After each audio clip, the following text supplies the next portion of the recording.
Hello everyone and welcome to my channel Code with Hafiz. My name is Hafizullah Masoudi and I am here to show you how to add a beautiful page loader in your Laravel and Vue JS application. If you are new to this channel, please subscribe if you want more videos like this, and if you find this video useful, don't forget to give the thumbs up and also a nice comment. Now the version of Laravel and Vue JS that I am going to use in this tutorial is Laravel 9 and Vue JS 3, and if you want to use the same project as I am using for this tutorial, I have provided the GitHub link to the repository in the description of this video, and you can find it there. Now first of all, for a loader in your application, you must design a loader using HTML and CSS, if you want to use some pre-designed loaders, you can find it in the internet by searching for page loaders. Well, I will not design it from scratch because we will use an already designed loading, and I will show some resources that are completely open source for you to use it in your application. So the first resource that I want to show you is, let's open a new tab in the browser, and in here let's go to the epic-spinners.epicmax and .co. Now you can see you can find all these beautiful Vue.js integrated loaders in here, which you can use in your application. If you click on one of them, you can get the HTML and CSS code, and you can also get the Vue.js code for it. So these are the one options that you have. Now for other resource, let's open another tab, and in here let's go to TOBIA and SAHLIN.com and then /spinkit, and in here you can see you have many loaders in here, and you can scroll for them and you can see each one of them is different. And to get the source code, you can click on the source and you will get the HTML and CSS code. Now let's suppose we want to use a loader from this source, so I will close the other one, and let's first of all choose a loader. So let's browse through it and choose one that fits our need. Well, I will use, let's suppose, this one. So let's click on the source and let's copy first of all this HTML code. Well, let's copy it, and I already have opened this project in the text editor, so I will go to the Visual Studio Code, and in here what I will do is click on resources, JS components, and I will create another component. So let's name it loader component and .view, and in here the first thing that I will do is put our template, and inside this template, before pasting the loader, I will create two divs with a class. So first one will be overlay and the second would be loader wrapper, so loader -wrapper, and then I will paste the loader. Let's indent it a little bit.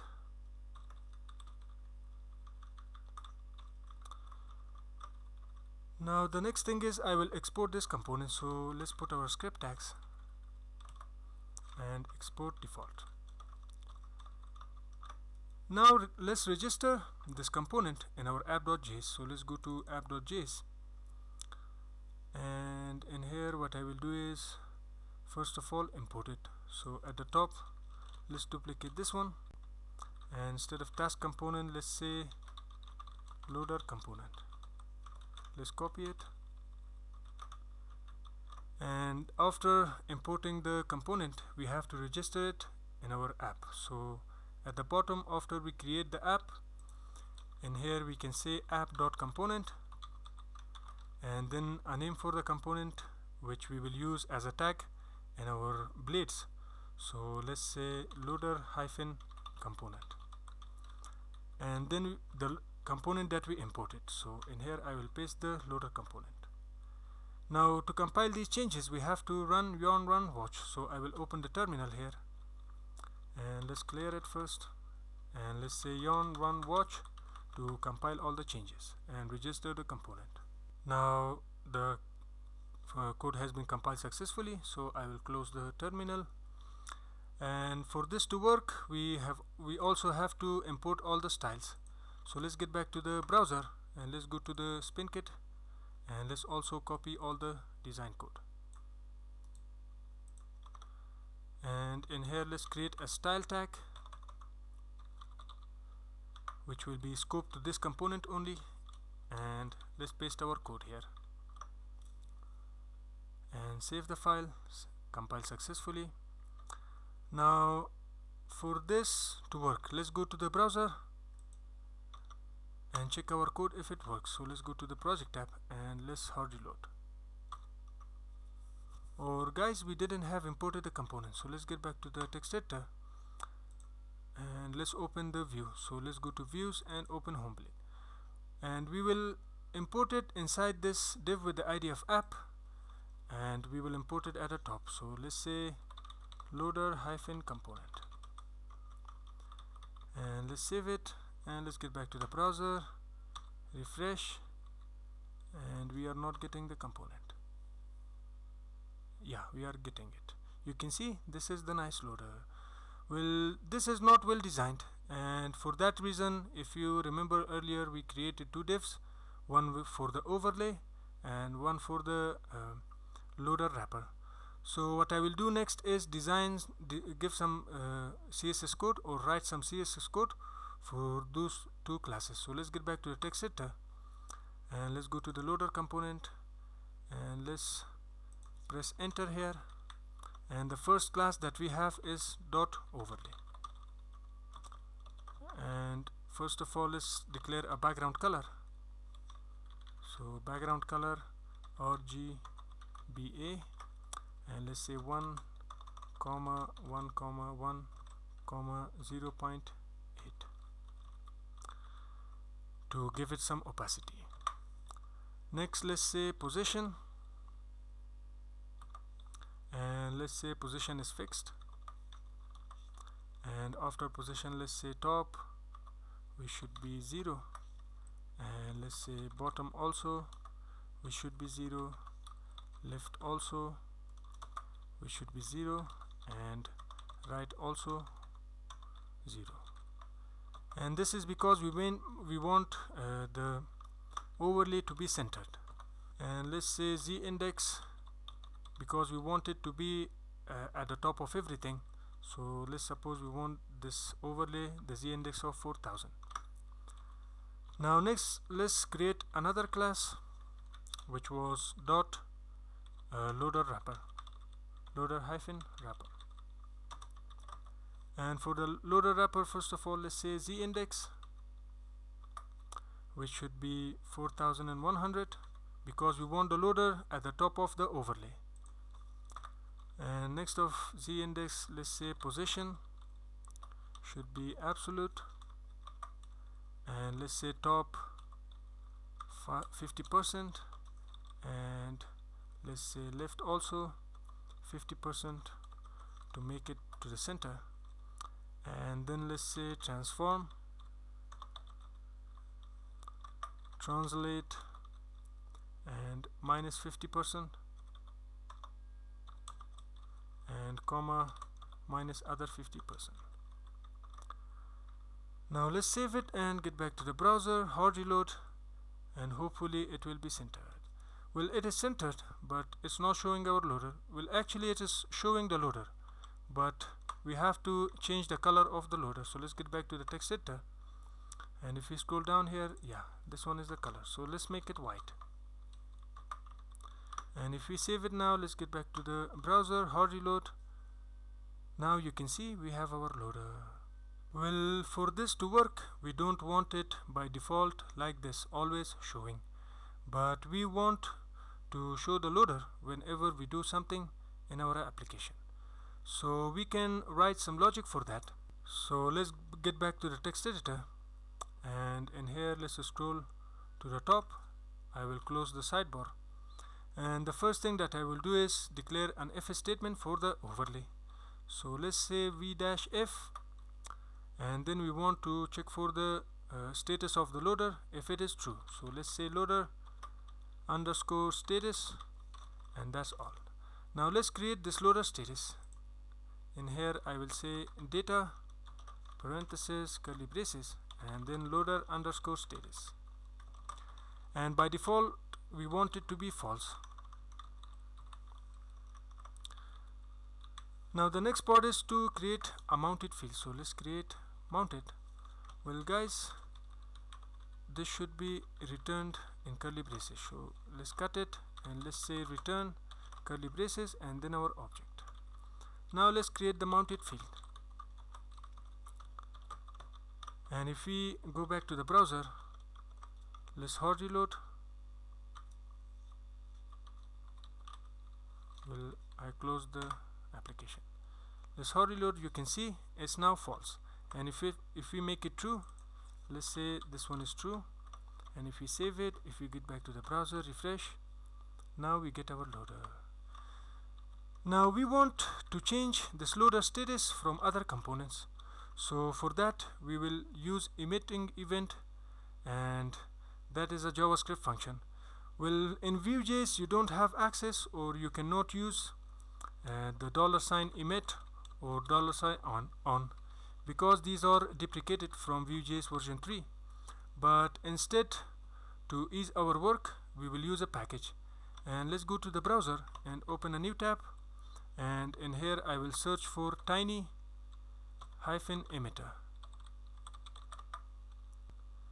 and let's go to this first link which is npm.js, and to install it we can use this command which says npm install tiny emitter -- save. Well, we will be installing it using yarn, so let's get back to the text editor and I will open the terminal again. Let's open a new terminal here, and let's say yarn add tiny emitter and press enter. Now we have to register it in our app.js file, so let's go to app.js, and let me close the terminal here, and in here what I will do is let's register it after this global URL. So in here let's create a variable by the name of emitter, which should be equal to require emitter, tiny emitter, and then we can say window.emitter should equal to new emitter parenthesis. Now this being done guys, we can use this emitter. So let's go to the loader component, and in the mounted function we can now use window.emitter and then .on, and the name of the event would be loader status. Well, let's say change loader status, and it will take a function. So let's declare a function here which will take a status and curly braces, and then we want to change this loader status to the status that is coming. So let's say this .loader status underscore status should equal to status. Now to check our code and something we want to emit an event and change the status, let's get back to the browser and let's go to the project tab. Let's refresh first, and let's go to this task component, and whenever we come to this component, I want to, for example, load this component, and I think we have an error. So let's open the inspect element, and let me make it like this. Let's go to the console and let me zoom it a little bit,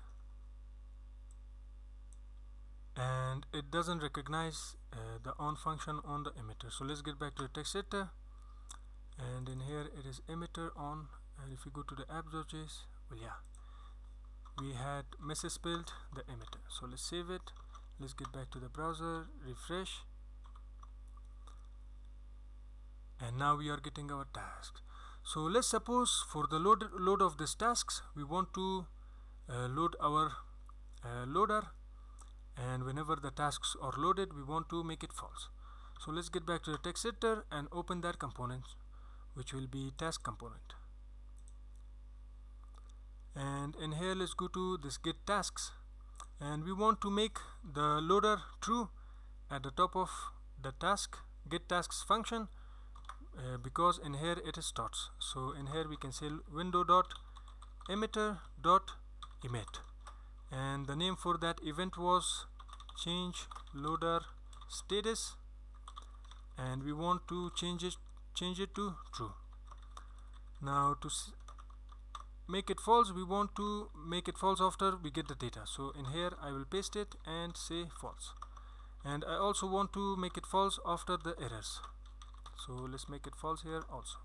Now I will save it, and if we get back to the browser, refresh, and you can see it comes and goes very fast because we don't have any time declared for the loader. And if we switch through the components, you can see we have our nice loader.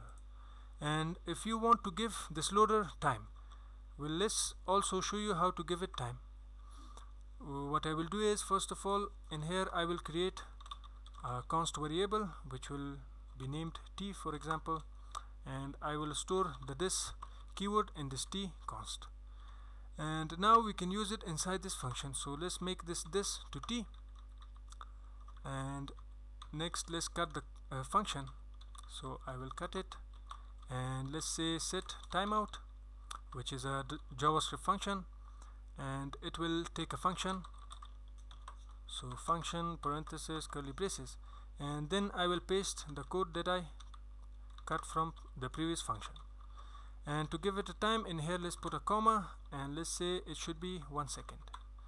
Let's save it, and now let's get back to the browser. Let's reload and see if it sticks for 1 minute and 1 second. You can see it sticks for 1 second.